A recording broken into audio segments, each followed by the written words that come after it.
अस्सलाम वालेकुम दोस्तों। ये दुनिया तिजारत पर चलती है और तिजारत का पहला उसूल है सेल। जितनी ज़्यादा सेल, इतनी ज़्यादा रेवेन्यू, और जितनी ज़्यादा रेवेन्यू, इतना ज़्यादा प्रॉफिट। लेकिन क्या आपने कभी सोचा है कि इस दुनिया में तकरीबन हर इंसान किसी न किसी चीज़ का सेल्समैन है? कोई अपनी सर्विस बेच रहा है, कोई अपना प्रोडक्ट, कोई अपना हुनर और कोई अपना वक्त। आज की कहानी भी एक ऐसे ही नौजवान की है।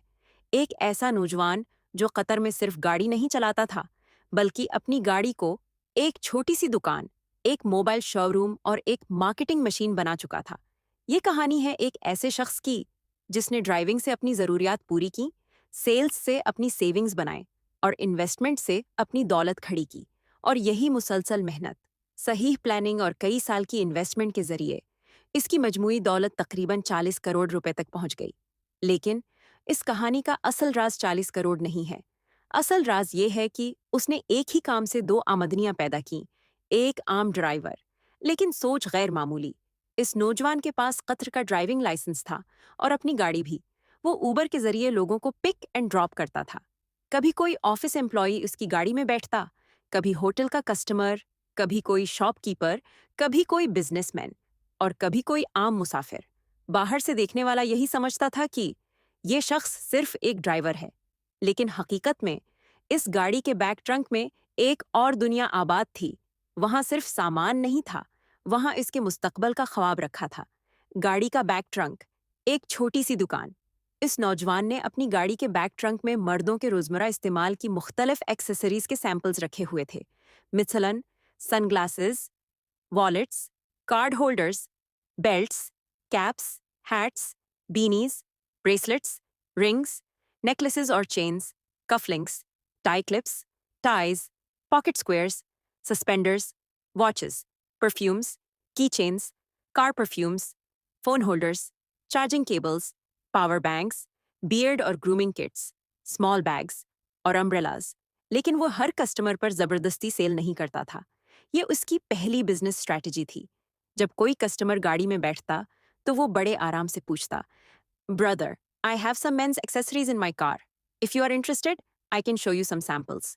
बस, न कोई जबरदस्ती, न कोई प्रेशर, न कोई अग्रेसिव सेलिंग। अगर कस्टमर इंटरेस्टेड होता, तो वो गाड़ी रोकने के बाद सैंपल्स दिखाता। कस्टमर को सनग्लासेस पसंद आया, सेल। वॉलेट पसंद आया, सेल। परफ्यूम पसंद आया, सेल। फोन होल्डर चाहिए, सेल। और अगर कस्टमर को कुछ पसंद न आया, तो वो मुस्कुराकर कहता, नो प्रॉब्लम ब्रदर। क्योंकि वो जानता था हर कस्टमर बायर नहीं होता, लेकिन हर कस्टमर एक पोटेंशियल बायर जरूर हो सकता है। आमदनी के दो दरवाजे। अब यहां से उस नौजवान की असल कहानी शुरू होती है। इसकी आमदनी दो हिस्सों में तकसीम थी। पहला हिस्सा, ड्राइविंग इनकम ऊबर और पिक एंड ड्रॉप से जो पैसा मिलता, वो इसकी रोजमर्रा जिंदगी के अखराजात के लिए इस्तेमाल होता। रूम का खर्च, खाना, गाड़ी के अखराजात, फ्यूअल और अपने खानदान को अपने मुल्क में पैसे भेजना। यानी ड्राइविंग इनकम ने उसकी जिंदगी चलाई। लेकिन दूसरा हिस्सा, सेल्स इनकम एक्सेसरीज बेचकर जो प्रॉफिट मिलता, उसे वो अपनी जिंदगी के अखराजात में नहीं उड़ाता था। इस इनकम को भी वो दो हिस्सों में तकसीम करता। एक हिस्सा सेविंग और दूसरा हिस्सा री इन्वेस्टमेंट। वो होलसेल मार्केट से सस्ता सामान खरीदता या जहां मुमकिन हो डायरेक्ट फैक्ट्री स्टॉक से माल लेता और दोबारा अपनी गाड़ी के ट्रंक में रख देता। फिर अगले दिन दोबारा ड्राइविंग, दोबारा कस्टमर्स, दोबारा सेल्स, दोबारा प्रॉफिट और दोबारा इन्वेस्टमेंट। ये एक ऐसा साइकिल था जो हर महीने उसकी फाइनेंशियल स्ट्रेंथ को बढ़ाता जा रहा था। सिर्फ कस्टमर्स नहीं, छोटे शॉपकीपर्स भी। वक्त के साथ उसे एक और मौका नजर आया। इसने सोचा, अगर मैं एक एक एक्सेसरी कस्टमर को बेच सकता हूं, तो मैं यही सामान छोटी दुकानों को होलसेल या सेमी होलसेल में क्यों ना दूं। अब वो सिर्फ ऊबर पैसेंजर्स को नहीं, बल्कि छोटे शॉपकीपर्स को भी सामान दिखाने लगा। वो इन्हें कहता, भाई, मेरे पास मेंस एक्सेसरीज हैं। अगर आप चाहें तो मैं आपको रीजनेबल होलसेल प्राइस पर दे सकता हूं। इसका फायदा दोनों को था। शॉपकीपर को बड़े सुपरमार्केट से महंगा सामान खरीदने के बजाय एक कन्वीनियंट सोर्स मिल गया, और इस नौजवान को एक नया कस्टमर बेस मिल गया। छोटे कारोबारों के लिए एक नया रास्ता दोस्तों। ये मॉडल एक और अहम काम भी कर रहा था।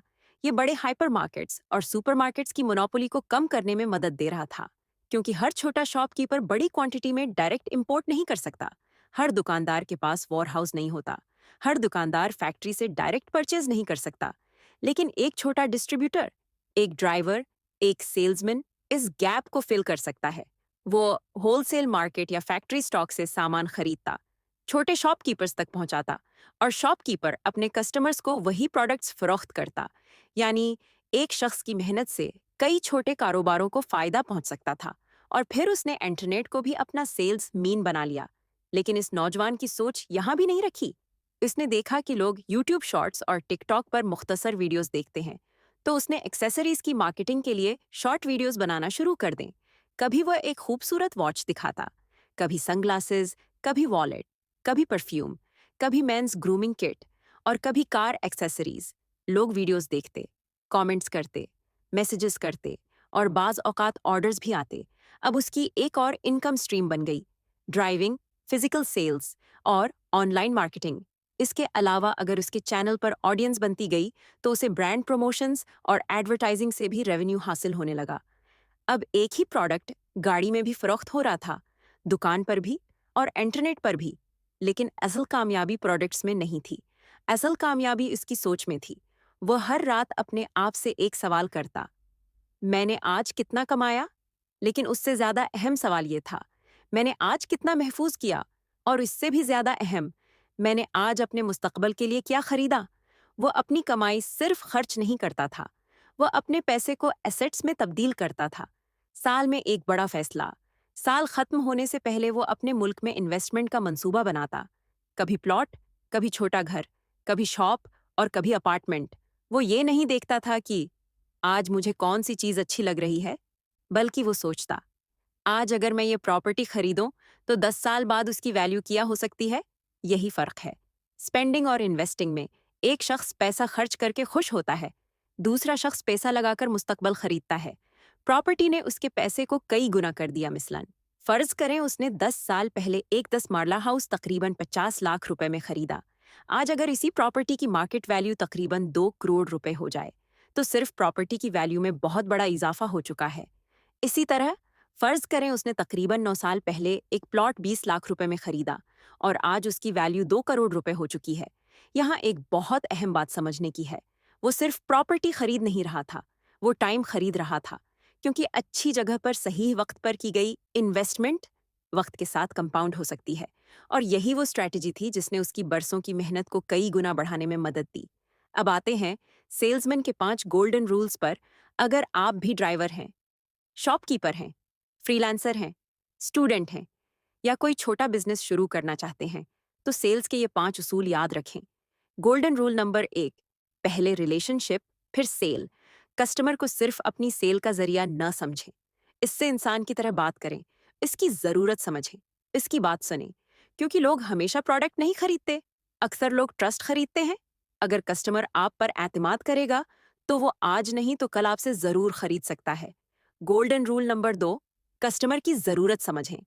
एक अच्छा सेल्समैन ये नहीं कहता, मेरे पास ये चीज है, ये खरीद लो। एक अच्छा सेल्समैन पूछता है, आपको किस किस्म की चीज चाहिए? अगर कस्टमर ड्राइविंग करता है तो शायद उसे सनग्लासेस या फोन होल्डर चाहिए। अगर बिजनेसमैन है तो शायद उसे वॉलेट, वॉच या कार्ड होल्डर पसंद आए। अगर शॉपकीपर है तो उसे बल्क एक्सेसरीज की जरूरत हो सकती है। प्रोडक्ट मत बेचें, मसले का सोल्यूशन बेचें। गोल्डन रूल नंबर 3, कभी जबरदस्ती सेल ना करें। कस्टमर को नो कहने की आजादी दें।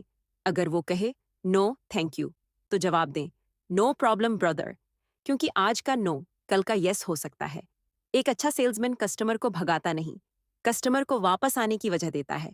गोल्डन रूल नंबर 4, प्रोडक्ट हमेशा दिखाएं। लोग अक्सर इस चीज को नहीं खरीदते जिसके बारे में उन्हें सिर्फ बताया जाए। वो चीज देखना चाहते हैं, हाथ में पकड़ना चाहते हैं, क्वालिटी चेक करना चाहते हैं।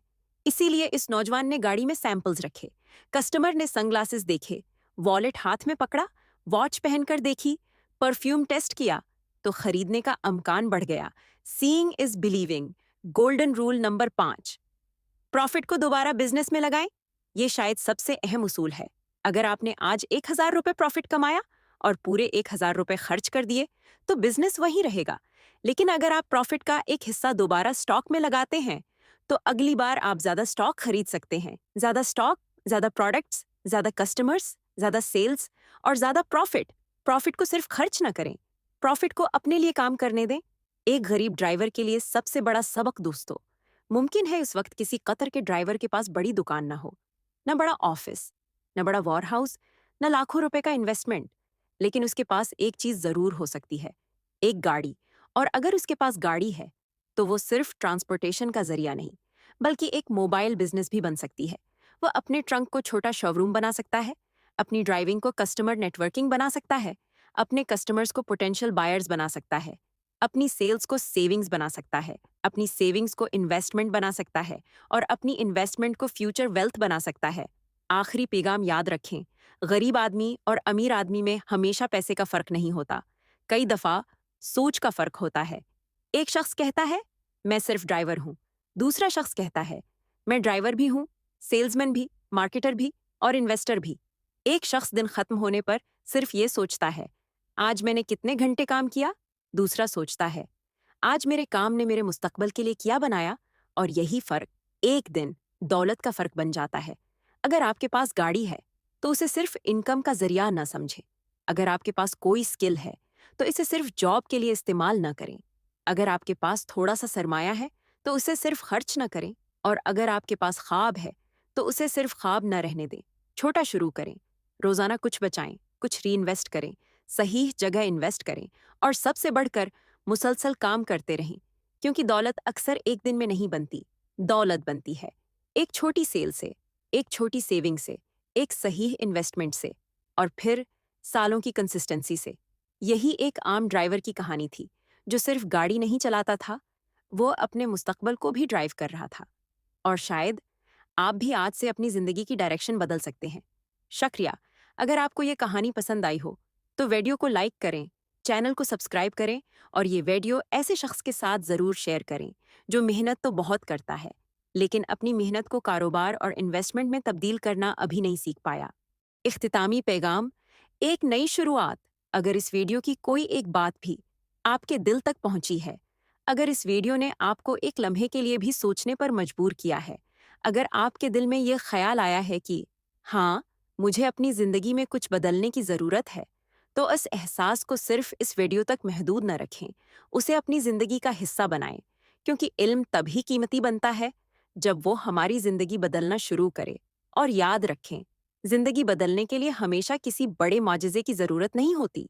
कभी कभी एक छोटा सा फैसला, एक अच्छी आदत, एक मुआफ़ी, एक अच्छा लफ्ज़, एक नेक इरादा और एक दुरुस्त कदम पूरी जिंदगी का रख बदल देता है। इसलिए आज अपने आप से एक वादा करें कि आप कल से बेहतर इंसान बनने की कोशिश करेंगे। किसी के लिए मोहब्बत बनेंगे, किसी के लिए उम्मीद बनेंगे, किसी के लिए सुकून बनेंगे, और जहां मुमकिन हो दुनिया में थोड़ी सी भलाई छोड़ कर जाएंगे, क्योंकि शायद हमें मालूम न हो कि हमारी एक छोटी सी नेकी किसी दूसरे इंसान की पूरी जिंदगी में कितनी बड़ी रोशनी बन सकती है। और मैं आपसे एक सवाल पूछना चाहता हूँ, आप ये वीडियो दुनिया के किस मुल्क से देख रहे हैं? और आपके शहर का नाम क्या है? कमेंट में ज़रूर लिखें। मैं जानना चाहता हूँ कि हमारी ये छोटी सी कम्युनिटी दुनिया के किन किन मुल्कों और शहरों तक पहुँच रही है। और कमेंट में एक और बात भी ज़रूर लिखें, मैं तब्दीली लाऊंगा, और इस तब्दीली का आगाज़ मैं खुद से करूंगा, इंशाअल्लाह। क्योंकि दुनिया को बदलने की ख्वाहिश बहुत लोग रखते हैं, लेकिन असल तब्दीली इस दिन शुरू होती है जब इंसान दूसरों को बदलने के बजाय खुद को बदलना शुरू करता है। हम दूसरों के रवैये को हमेशा कंट्रोल नहीं कर सकते, लेकिन अपने रवैये को ज़रूर बदल सकते हैं। हम दूसरों के दिल नहीं बदल सकते, लेकिन अपने दिल को ज़रूर बदल सकते हैं। और शायद दुनिया में सबसे बड़ी इस्लाह मैं से शुरू होती है। मैं अपना गुस्सा कम करूंगा, मैं ज़्यादा मोहब्बत करूंगा, मैं ज़्यादा एहतराम करूंगा, मैं मुआफ़ करना सीखूंगा, मैं अपने रिश्तों की कद्र करूंगा, मैं जहां मुमकिन हो भलाई करूंगा, और मैं खुद से आगाज़ करूंगा, इंशाअल्लाह। और अगर आप चाहते हैं कि ऐसी ही सोच, ऐसी ही मुस्बत बातें और ऐसी ही ज़िंदगी बदलने वाली वीडियोज़ आप तक मुसलसल पहुंचती रहें, तो इस चैनल के साथ जड़े रहिए। चैनल को सब्सक्राइब करें और साथ मौजूद बेल आइकॉन को ज़रूर प्रेस करें, ताकि जब भी कोई नई वीडियो आए आप तक उसकी इत्तला पहुंच सके। लेकिन सिर्फ सब्सक्राइब न करें, इस सफ़र का हिस्सा बने। एक ऐसा सफ़र जिसमें हम हर वीडियो के साथ अपनी सोच को बेहतर बनाएंगे, अपनी ज़िंदगी को बेहतर बनाएंगे, अपने रिश्तों को बेहतर बनाएंगे, और शायद अपने अर्द गिर्द की दुनिया को भी थोड़ा सा बेहतर बना देंगे। अगर ये वीडियो आपको अच्छी लगी है तो उसे सिर्फ अपने तक महदूद न रखें। किसी ऐसे शख्स के साथ ज़रूर शेयर करें जिसे शायद आज इन अल्फाज की ज़रूरत हो।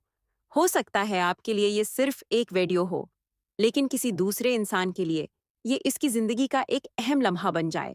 और आखिर में सिर्फ एक बात हमेशा याद रखें, ज़िंदगी बहुत मुख्तसर है।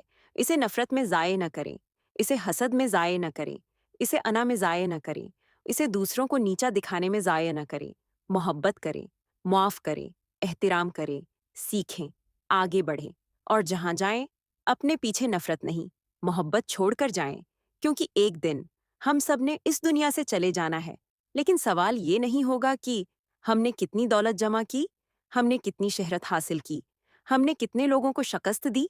असल सवाल ये होगा, हमने कितने दिलों को सुकून दिया, हमने कितने लोगों के चेहरों पर मुस्कुराहट लाई, हमने कितनी जिंदगियां आसान बनाई और हम अपने पीछे क्या छोड़कर गए। इसलिए अपनी जिंदगी ऐसी बनाएं कि आपके जाने के बाद भी आपकी मोहब्बत याद की जाए, आपकी नेकी याद की जाए, आपके अच्छे अल्फाज याद किए जाएं और लोग दिल से कहीं, ये इंसान दुनिया में आया था और अपने पीछे कुछ रोशनी छोड़ गया। तो आज से दुनिया को बदलने का ख्वाब सिर्फ देखें नहीं, अपने आप को बदलने का फैसला करें। क्योंकि एक बेहतर इंसान एक बेहतर खानदान बना सकता है, एक बेहतर खानदान एक बेहतर माशरा बना सकता है और बेहतर माशरे एक बेहतर दुनिया बना सकते हैं। लेकिन ये सब कहाँ से शुरू होगा? मुझसे, आपसे, हम सबसे। इसलिए कमेंट में लिखें, मैं तब्दीली लाऊंगा और इस तब्दीली का आगाज मैं खुद से करूंगा। इंशाअल्लाह। अपना ख्याल रखें, अपने प्यारों का ख्याल रखें और जहां भी रहें, मोहब्बत बांटते रहें। फिर मिलेंगे एक नई वीडियो में, एक नई सोच के साथ और अपनी जिंदगी को पहले से कुछ बेहतर बनाने के एक और कदम के साथ। तब तक के लिए खुश रहें, पुरस्कून रहें, मोहब्बत बांटें और एक अच्छा इंसान बनने का सफर कभी मत रोकें। खुदा हाफिज।